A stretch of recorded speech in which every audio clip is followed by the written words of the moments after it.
nós queremos ir em frente. Nós estamos conversando um pouco sobre a Sagrada Escritura, como Deus se revela a nós.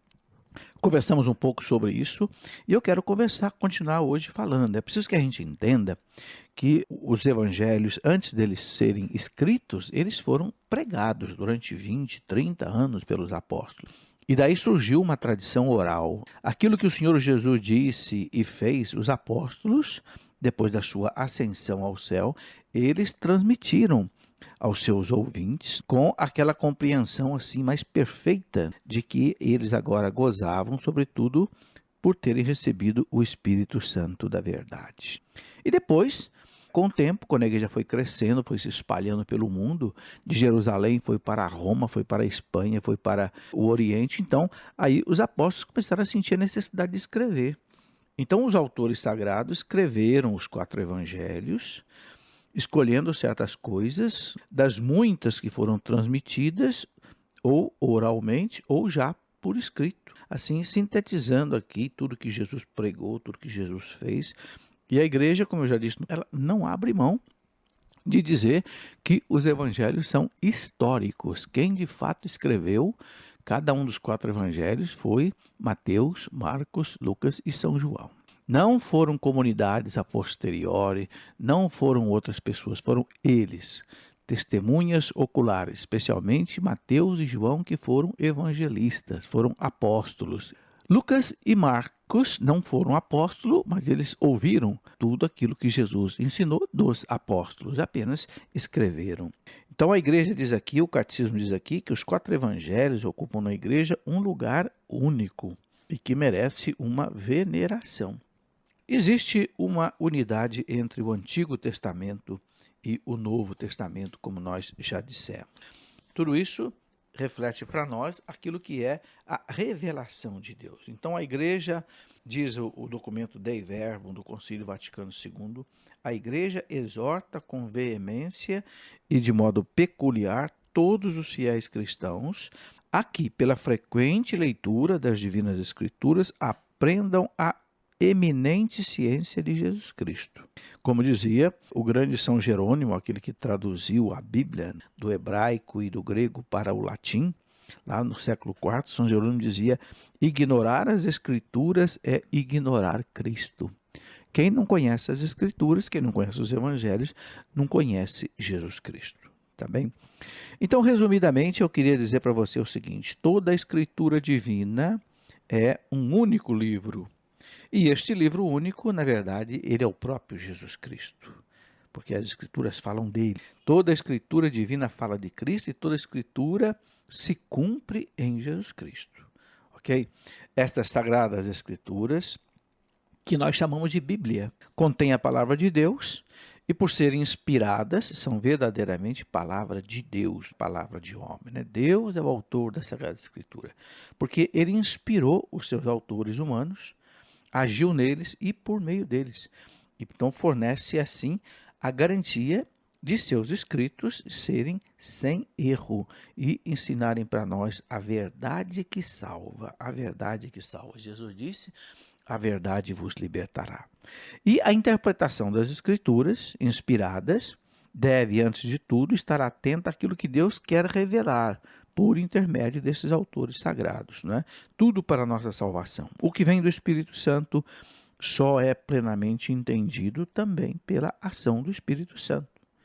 Então a igreja hoje venera como inspirados 46 livros do Antigo Testamento e os 27 livros do Novo Testamento, sendo que os evangelhos, os 4 evangelhos, ocupam um lugar central, já que Jesus Cristo é o centro dos evangelhos. Mas a unidade dos 2 testamentos decorre da unidade do projeto de Deus, da sua revelação.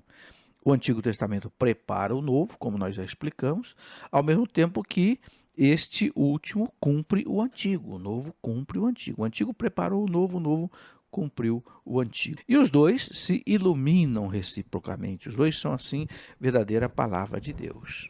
Diz para nós o catecismo da igreja que a igreja sempre venerou as Divinas Escrituras da mesma forma como o próprio corpo do Senhor. Ambos alimentam e dirigem toda a vida cristã. E cita o Salmo 119, 118. Tua palavra é a lâmpada para os meus pés e luz para o meu caminho. É isso mesmo, a gente precisa todo dia meditar a palavra de Deus. Quem já vai à sua missa todo dia já faz a meditação nas leituras, temos a primeira leitura, temos o Salmo, né, responsorial, depois o Evangelho, e é importante que nas missas essas leituras sejam bem feitas. A pessoa que for fazer a leitura, ela tem que ler devagar, pronunciando bem as palavras. Por quê? Porque muita gente não escuta direito. Então tem pessoa que vai ler lá na frente, o som já não é muito bom, a pessoa e você não escuta nada. Não, a pessoa que é um ministério, o leitor. O leitor tem que ler pausado, devagar, pronunciando bem as palavras. Por quê? Porque a pessoa que tem uma deficiência auditiva, ela só ouve, ela só entende se a pessoa que lê separa as sílabas. Se você fala cachorro, depressa, a pessoa que é meio surda, ela não entende. Mas se você fala cachorro, aí ela entende. Então é muito importante que a pessoa que vai ler a primeira leitura, que vai ler o Salmo responsorial, essa pessoa leia alto, ela tenha lido a leitura antes para preparar a leitura, ela obedeça as vírgulas, obedeça os pontos e vírgulas, entende? De modo que a pessoa que ouve possa meditar. E é bom que depois de cada leitura a gente dê um pequeno intervalo. Nem que seja 1 minuto, 2 minutos, para que aquela leitura caia na alma dos ouvintes. E é muito bom que os sacerdotes, mesmo na missa durante a semana, possam fazer uma pequena homilia que seja sobre o Evangelho. Mesmo que seja apenas 2 minutos, 3 minutos, 5 minutos sobre o Evangelho. Diga uma palavrinha, sintetiza para o povo o sentido da primeira leitura, do Evangelho e do Salmo. Por quê? Porque sempre estão ligados, né? Se você perceber bem, você vai ver que a primeira leitura, o Salmo responsorial e o Evangelho, eles estão ligados. Por isso que a gente não pode substituir o Salmo responsorial por um outro canto qualquer. Não pode, porque o Salmo faz parte da liturgia da palavra. Então, é o Senhor que fala a nós. Então, a igreja quer que a gente medite muito sobre isso. Quer que a gente pense nisso, que a gente amadureça isso. Então, assim, meus irmãos, Deus se revela a nós. E eu quero lembrar que nós precisamos usar uma Bíblia católica, porque as Bíblias católicas, elas têm no rodapé delas as observações, as explicações que as Bíblias protestantes não têm. Além do mais, você sabe que as Bíblias protestantes retiraram alguns livros que para nós católicos são livros inspirados, são 7, Macabeus 1, Macabeus 2, Eclesiástico, Esther, Judite, Baruque, etc. Por que que a Bíblia protestante tem menos livros? Por que que eles retiraram? E você vai ver que não tinha motivo para retirar, não. É por isso que a Igreja Católica continuou com a Bíblia completa do jeito que ela recebeu desde os apóstolos. Os apóstolos usavam esta mesma Bíblia que hoje a Igreja Católica usa, a chamada versão dos 70. A Bíblia protestante contém menos 7 livros do que a Igreja Católica. Por que isto? Bem, é preciso lembrar que Lutero, em 1517, ele fez uma reforma, ou quis fazer uma reforma na igreja. Acabou mais sendo uma revolução do que uma reforma, que foi muito barulhento. E aí surgiu o protestantismo, como nós sabemos. Então, os seguidores de Lutero tiraram da Bíblia, que a igreja já usava, inclusive no tempo do Lutero, porque Lutero era católico, era um frei agostiniano católico, inclusive tinha doutorado em teologia. Então, Lutero, os seguidores dele retiraram 7 livros da Bíblia. Por quê? Porque resolveram seguir o cânon, o índice da Bíblia dos judeus. Que história é essa? Bom, então eu queria aqui explicar porque muita gente pergunta isso. Bom, no ano 200 anos antes de Cristo, mais ou menos, havia uma grande biblioteca em Alexandria, no norte do Egito, e onde ali se falava o grego naquela época. Ok? Se falava o grego. Então, o rei do Egito, ele quis ter na biblioteca de Alexandria todos os livros que havia no mundo. Então, ele mandou trazer 70 sábios da Palestina, da Terra Santa, para o Egito, para Alexandria para traduzir a Bíblia, que era um livro importante, traduzir a Bíblia dos judeus do hebraico para o grego e ficar na biblioteca de Alexandria. Então esses 70 sábios traduziram.